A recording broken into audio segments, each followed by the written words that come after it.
for a specific reason. A kitchen sink is slow to drain. The bathtub is filling with water during a shower. In these instances, a missing bottle of liquid plumber, which isn't cheap, might be noticed.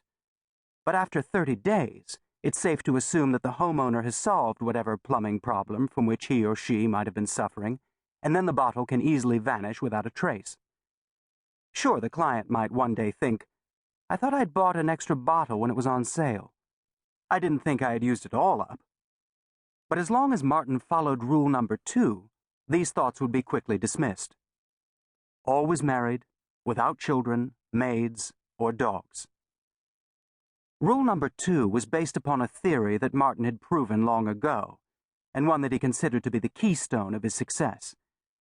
When items go missing in a house, the suspicion of theft occurs only if the possibility of a thief exists.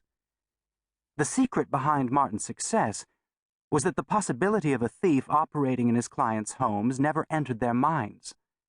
And as long as the notion of theft didn't occur to a client, he would never be caught.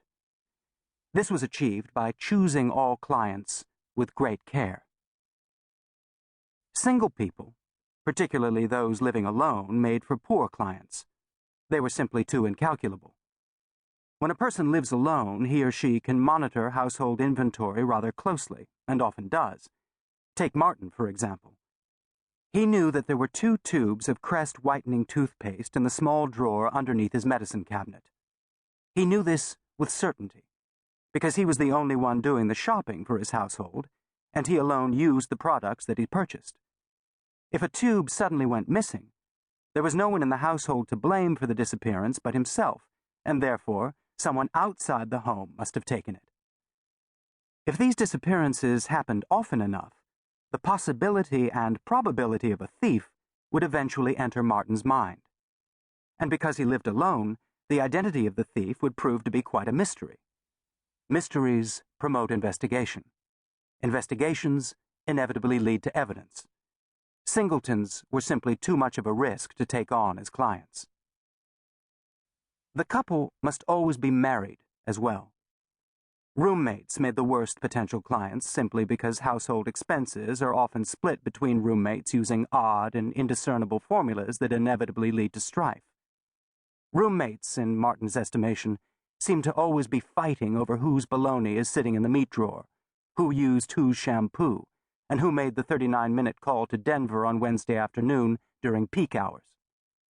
Roommates, no matter how friendly they may be, always live with a certain level of mistrust for one another, and therefore, when something goes missing, it is usually assumed that the roommate took it. The possibility of theft easily and immediately comes to mind with the presence of a roommate, and thus it becomes an option to consider. No maid or children either, because these 2 types are frequently blamed for theft, no matter how insignificant the loss. Sticky-fingered maids and dishonest children are so common that they have almost become cliché. And no dogs, because dogs bark at strangers and bite. Martin didn't like being bit. One might think that the presence of children and maids and even roommates would be good for a man in Martin's line of work by deflecting blame from himself and placing it upon more likely suspects. But this is where Martin separated himself from the amateurs. Though it might seem initially beneficial to have a theft blamed on a maid or a roommate, their mere presence establishes the likelihood of a theft. Their existence allows for the possibility of theft to enter the client's mind, and once these maids and roommates are cleared of all charges, the suspicion of theft lingers. An investigation begins. Investigations lead to evidence, and evidence leads to discovery. No, the key to Martin's success lay in the fact that his clients never really noticed that anything was missing. And when they did notice that an item was gone, they simply assumed that they had misplaced the item, lost it, or that the item had been moved or used by their spouse.